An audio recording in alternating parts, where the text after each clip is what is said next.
بسم اللہ الرحمن الرحیم ورحمۃ اللہ وبرکاتہ۔ سامعین و ناظرین، سب سے پہلے میرے ساتھ مل کے حضور نبی کریم صلی اللہ علیہ وآلہ وسلم کی بارگاہ ناز میں درود شریف کا نذرانہ پیش کریں۔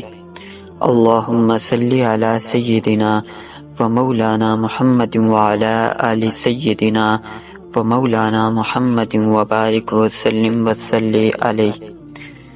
سامعین و ناظرین، آپ سن رہے ہیں پاک مسلم وائس۔ آج کا ہمارا موضوع ہے حضرت سعد بن مالک رضی اللہ عنہ کا واقعہ۔ اگر آپ ہمارے چینل پر نئے ہیں، مزید اسلامی واقعات سننے کے لیے ہمارے چینل کو سبسکرائب کر لیں۔ سامعین محترم، حضرت سعد بن مالک رضی اللہ عنہ فرماتے ہیں کہ میں اپنی ماں کی بہت خدمت کیا کرتا تھا اور ان کا پورا اطاعت گزار تھا۔ جب مجھے خدا نے اسلام کی طرف ہدایت دی تو میری والدہ مجھ پر بہت بگڑی اور کہنے لگی، بچے، یہ نیا دین تو کہاں سے نکال لایا ہے؟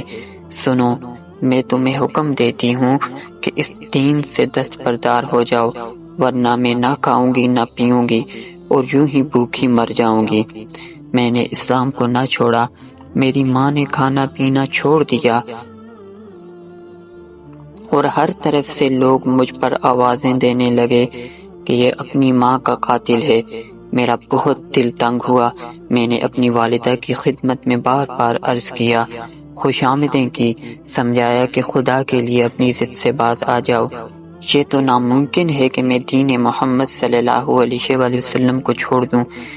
اسی بحث و تمہیز میں میری والدہ پر 3 دن کا فاقہ گزر گیا اور اس کی حالت بہت خراب ہو گئی تو میں اس کے پاس گیا اور میں نے کہا، میری اچھی اماں جان، سنو، تم مجھے میری جان سے زیادہ عزیز ہو لیکن میرے دین سے زیادہ عزیز نہیں ہو۔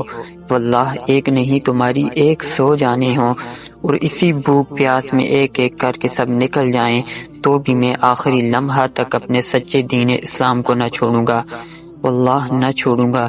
اب میری ماں مایوس ہو گئی اور کھانا پینا شروع کر دیا۔